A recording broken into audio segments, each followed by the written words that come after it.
नमस्कार मित्रांनो, स्वागत आहे तुमचं मराठी टेक मित्र यूट्यूब चॅनलमध्ये. खूप साऱ्या शेतकऱ्यांनी त्यांना कुसुम सोलार योजनेअंतर्गत सेल्फ सर्व्हेचे मेसेज आलेले होते. त्यांनी सेल्फ सर्व्हे केलेला आहे आणि पेमेंट करूनही झालेलं आहे.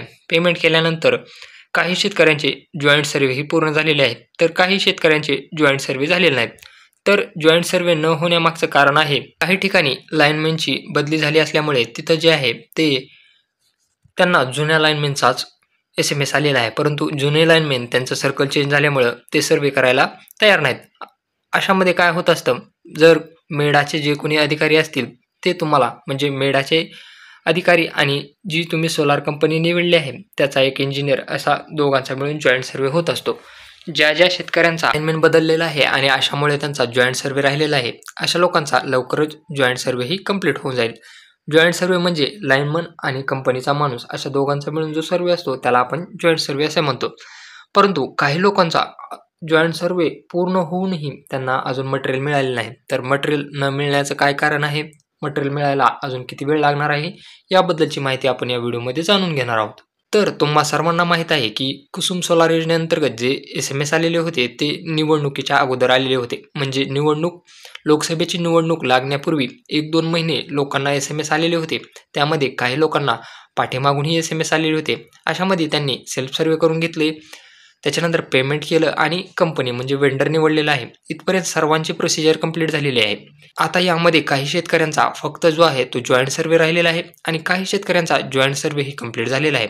परंतु त्यांना अद्यापही मटेरियल मिळालं नाही.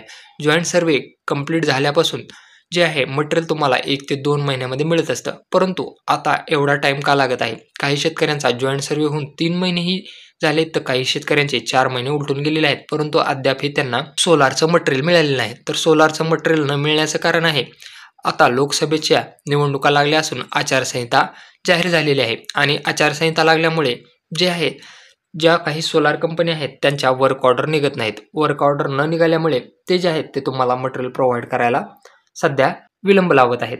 तर ज्यावेळेस इलेक्शन पूर्ण होईल किंवा निकाल जाहीर झाल्यानंतरच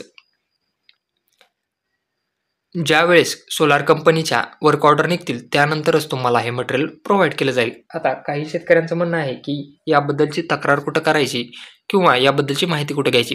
जर तुमचा महावितरणमधून अर्ज केलेला असेल तर तुम्ही तुमच्या जिल्ह्याच्या सर्कल ऑफिसला याची माहिती घेऊ शकता आणि ज्यांनी मेडामधून केलेलं आहे ते मेडाचं जे काही ऑफिस असेल तुमच्या रिजनल ऑफिसला तुम्ही याबद्दलची माहिती घेऊ शकता. परंतु यामध्ये तुम्हाला जॉईंट सर्व्हेसाठी कुणालाही फोन करायचा नाही, ते तुम्हाला स्वतःहून फोन करतील, तुमचा जॉईंट सर्व्हे होईल. यामध्ये थोडा वेळ लागू शकतो, 3 महिने लागू शकतात, 4 महिने लागू शकतात, 5 महिने लागू शकतात. हा वेळ याच्यामुळे लागत आहे, फक्त इलेक्शन असल्यामुळे एवढा वेळ लागत आहे, अन्यथा एवढा वेळ लागत नाही. त्यामुळं मटेरियलची काळजी करू नका. ज्यावेळेस तुम्ही पेमेंट केलेलं आहे, तुमचा जॉईंट सर्व्हे कंप्लीट झालेला आहे, अशामध्ये तुम्हाला 100% मटेरियल मिळणार आहे. परंतु याला थोडा वेळ लागणार आहे. ज्या लोकांना याबद्दल ही खात्री करून घ्यायची आहे ते त्या सर्कल ऑफिसला किंवा मेडाच्या ऑफिसला जाऊन याची चौकशी करू शकता. आणि या व्हिडिओमधून तुम्हाला तुमच्या कामाची माहिती मिळाली असेल तर चॅनलला सबस्क्राईब करा, तसेच बेल आयकॉनला प्रेस करायला विसरू नका. सोलारबद्दलची अशीच माहिती पाहिजे असेल तर तुम्ही आपलं टेलिग्राम तसेच व्हॉट्सअप चॅनलही जॉईन करू शकता.